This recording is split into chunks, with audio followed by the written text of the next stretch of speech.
স্বাগতম বন্ধুসকল মোৰ চেনেল ককটেল ষ্টুডিঅ'লৈ আকৌ স্বাগতম জনাইছোঁ মোৰ আজিৰ ৰেচিপি হৈছে crispy fry chicken crispy fry chicken আমি আহকচোন বনাবলৈ আৰম্ভ কৰোঁ প্ৰথমতে লম মাংসখিনি খুব ধুনীয়াকৈ সাফা কৰি লম আৰু অকণমান সাইজটো ডাঙৰ লম প্ৰথমতে ইয়াত মিক্স কৰিম আমি আদা নহৰুৰ পেষ্ট আমি মাংসখিনি মেৰিনেট কৰি থম 2 ঘণ্টাৰ কাৰণে আদা নহৰু পেষ্ট দিম তাৰ পিছত দিম আমি 1 স্পুন ধনিয়া পাউডাৰ তাৰ পিছত দিম 1 স্পুন জিৰা গুড়ি তাৰ পিছত দিম 1 স্পুন জলকীয়া গুড়ি আৰু তাৰ পিছত দিম আধা স্পুন জালুকৰ পাউডাৰ তাৰ পিছত নিমখটো আন্দাজ অনুসৰি দিব আৰু 1 স্পুন vinegar আৰু মাংসখিনি আমি খুব ভালকৈ এতিয়া মিহলি কৰি আমি অলমোস্ট 2 ঘণ্টাৰ কাৰণে মাংসখিনি মেৰিনেট কৰি থম মই 1 স্পুন cornflour পাউডাৰো দিছো অকণমান ঠিক পেষ্ট এটা হ'ব কাৰণে এতিয়া খুব ভালকৈ মিহলি কৰি আমি 2 আৱাৰ্ছৰ কাৰণে ফ্ৰিজত মেৰিনেট কৰি থৈ দিম এতিয়া মাংসখিনি আমি 2 ঘণ্টাৰ কাৰণে থম এতিয়া আমি আহকচোন বাকি প্ৰিপাৰেচনখিনি কৰি লওঁ মই লৈছো কৰ্নফ্লেক্স মিক্সাৰ গ্ৰাইণ্ডাৰত লৈ লৈছো আৰু এইখিনি এতিয়া আমি পিছি লম গ্ৰাইণ্ড কৰি লোৱাৰ পিছত ঠিক এনে ধৰণে পাউডাৰ হৈ যাব এইখিনি আমি এটা বাটিত বা এখন কাঁহীত আপোনালোকে উলিয়াই ল'ব তাৰ পিছত আমি লম ময়দা বাটি এটাত আমি লম অলপ ময়দাখিনিত 1 চুটকি নিমখ দিম আৰু অলপ পানী কমকৈ দি ময়দাখিনি মিহলি কৰিম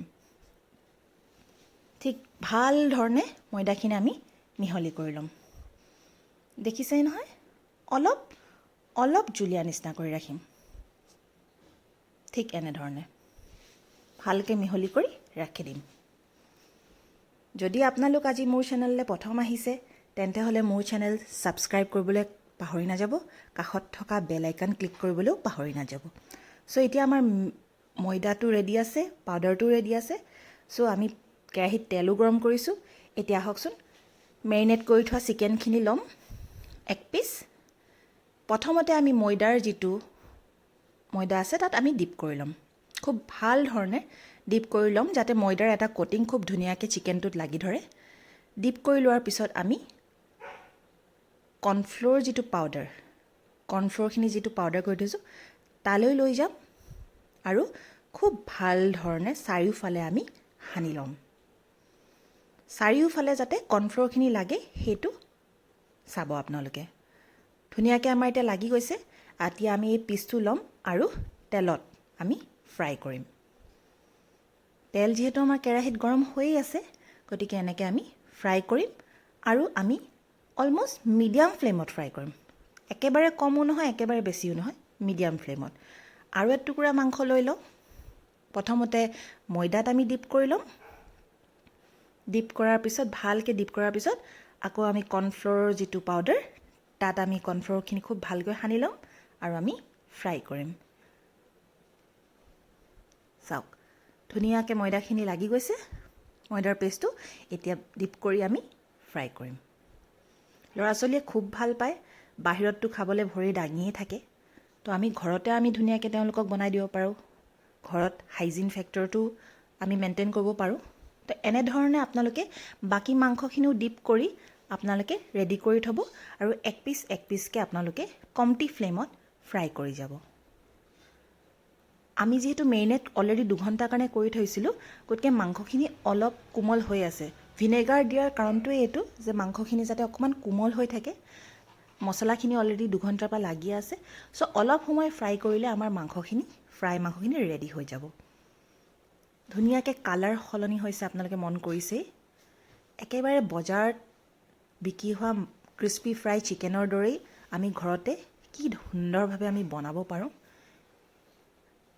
মোৰ প্ৰায় এতিয়া 10 মিনিটমান ফ্ৰাই কৰা হৈ গৈছে মই ভিডিওটো অকমান আগবঢ়াই নিছো যেহেতু 10 মিনিটৰ পিছত খুব ধুনীয়া এটা ৰং হৈছে আপোনালোকে এই ধৰণে বাকি গোটেই মাংসখিনি ফ্ৰাই কৰি পেলাব আৰু ঘৰতে আমাৰ তৈয়াৰ হৈ গৈছে ঘৰতে তৈয়াৰ হৈ গৈছে খুব সুন্দৰ আমাৰ ক্ৰিস্পি ফ্ৰাইড চিকেন চাওক গোটেই মাংসখিনি মই এনেধৰণে ভাজি পেলালোঁ আপোনালোকেও ভাজিব ফ্ৰেণ্ডছ আপোনালোকে কেনে পালে ভিডিঅ'টো চাই কমেণ্ট বক্সত প্লিজ কমেণ্ট কৰিব যদি কি নতুনকৈ আজি প্ৰথমবাৰৰ বাবে মোৰ চেনেললৈ আহিছে তেন্তে হ'লে ছাবস্ক্ৰাইব কৰিব আৰু কাষত থকা বেল আইকন ক্লিক কৰিব আৰু মোৰ পুৰণা বন্ধুসকলে লাইক শ্বেয়াৰ এণ্ড কমেণ্ট কৰিবলৈ প্লিজ নাপাহৰিব থেংক ইউ ফৰ ৱাচিং মাই ভিডিঅ'